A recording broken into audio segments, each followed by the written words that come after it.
Hi everyone, this is Margaret Manning with 60andMe. This is the place where women over 60 come to be inspired.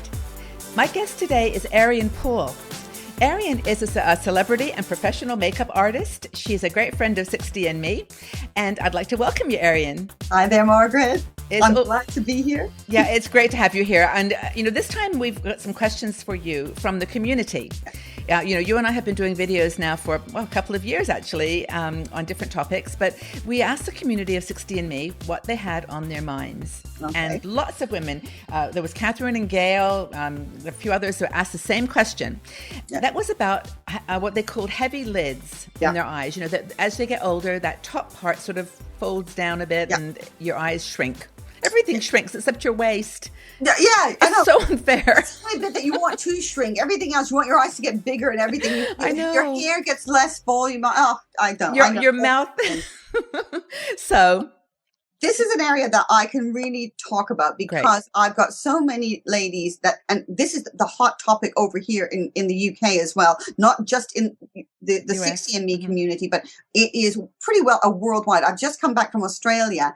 Same kind of question. So this is really a hot topic. Now, can I just say there's a difference between heavy lids, which is you get as an aging process, and a thing called a vanishing lid. Okay. I'll quickly explain the difference. Yes. A vanishing lid is you'll have it from pretty well from birth. So a vanishing lid is somebody you put your eyeshadow on, you open up your eyes, and the eyeshadow disappears. But you put it on your eyelid. That's a vanishing lid. The heavy lid is the thing where, as we get older, gravity does this. Mm-hmm. Okay, so any eye shape can have that, but the two of them get confused because I get some people saying that they've got this sort of heavy kind of hooded appearance, and I said, "Well, did you have this when you were younger?" And they went, "Yeah." I said, "Well, you didn't have that because what you had was a vanishing lid, and." But the technique for doing makeup is very similar for both. So I just wanted to say that. Good. So some people may be beating themselves up thinking it's something that's an aging process, and really it isn't. Okay. So what you need to do is use neutral kind of tones. So I'm talking about those kind of sludgy, taupey kind of colors. Okay. They're the best kind of colors to use. And where you're going to put them is where it's a bit weird. Okay. So you're going to close your eyes. And you're going to put them on your eyelid, but you're going to go way higher than the socket line. Now, this is the bit when I do my makeup lessons for people, they freak out. They go, I do it and I show them on one eye. They go, yeah, that looks great. Then I let them do it and they don't do it because it really feels counterintuitive. Counterintuitive to put it way up here. Yes. But when you've got that sort of heavier lid or vanishing lid, your eyelids, if you put it on your eyelids, you're not going to see it.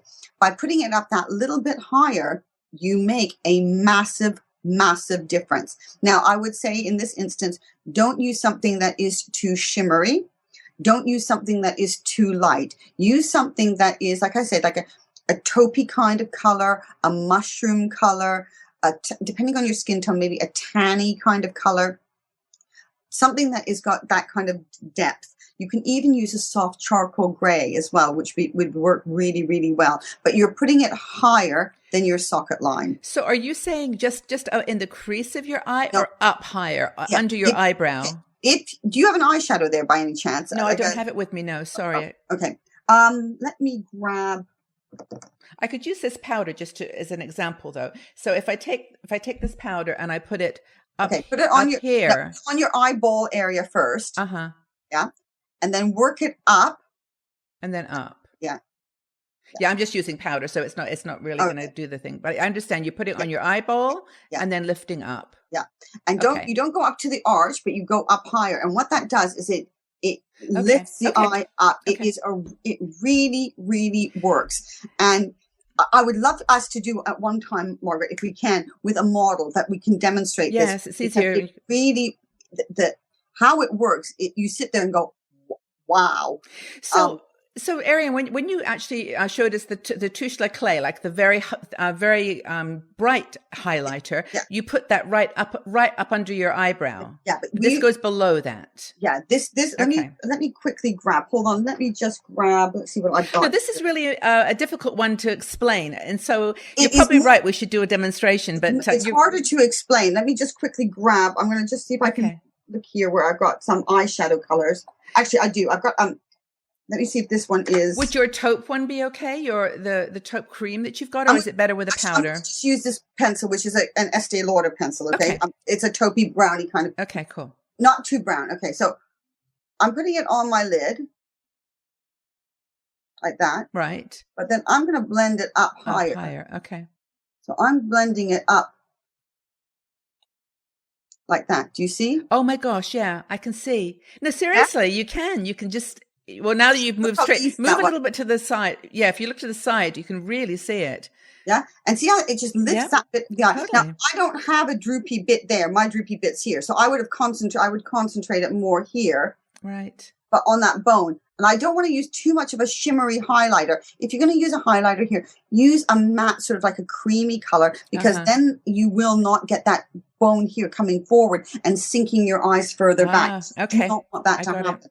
But you can see how that kind of lifts up the eye, and it recedes this bit here, which is the bit you want to push back so the eye comes out. Some people put like a light color on their lids thinking that that's going to make the eyes come out. It doesn't. What it does is it puts a light color on your lid. You open up your eyes, it's gone. It doesn't. Okay. So if you've got a heavy lid, you need to put the little bit of eyeshadow or eye pencil higher above the crease in your eye, and blend it up. Lifts up your eye. Now the other thing you can do as well is you can take a little bit of the pencil and put it underneath here, but I would put it like in the center here so it opens the eye. Wow. I mean, I don't know whether you can see this, people that are watching, but I can definitely see a difference. Put it here. Let me try to do that. Yeah. You put it there, and what that does is it makes the eye stretch. Yeah, that's a great tip.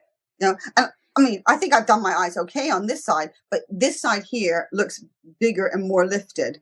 And that's a gray you're using. This is like a grayish, brownish kind of color. Yeah, it's perfect. Looks really good. Well, I hope that helped everybody with this question. It's actually given me an education because I do have that. But I always, when I'm on film or videotaping, I always seem to see that dark line. And maybe it's in person, it's a little bit more, maybe I'm not applying it properly, but we need a lesson. The key thing is to really blend it. Yes. It's to really blend it. And that's why I like using my fingers, because you can kind of really smooth it out so that you don't have that big demarcation line.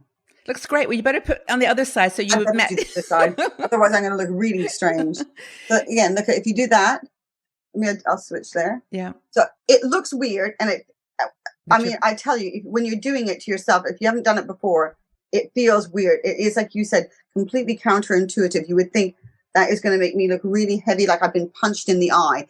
And in fact, it does the opposite. It makes the eyes look brighter, bolder, bigger.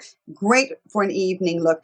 If you want to use a softer, more neutral shade in the daytime, perfect. Could you combine that with like a smoky eye? I mean, it seems like the kind of thing that you would do with a smoky eye with liner and blush. When you do a smoky eye, that's something that I would always do on a smoky eye, because most people, when they do a smoky eye, they put the dark color on their eyelid. They open it up and they say, "Oh, I look like I've been punched." Yes, and then I do it, and I do it much heavier, and they go, "Wow, my eye looks much bigger." And it's because I've been bold and brave, and I know that you take it up higher. It's taking it up higher. It's kind of just biting the bullet and going for it. I love this. And I think being bold and brave is exactly what women over 60 love to do. So I think that makeup should be fun. And if you don't like makeup, you're probably not, if you're watching this, you're probably liking makeup. So I hope that was helpful. If you don't like makeup, then you don't have to do it. You know, there's no hard and fast rule that we have to wear makeup. I mean, if you see me on my downtime, you would walk past me in the street and not even recognize me, because some days I just don't wear anything. Hey, you do what feels right for you at the time. Well, it's great advice, and thank you so much. I mean, we're all about positive aging here in 60 and Me, and I know you are too. And makeup's just meant to be fun and to make you feel good, not just enjoy yourself. Okay, thanks, Ariane. Another great session. Thank you again. Thanks. Take care.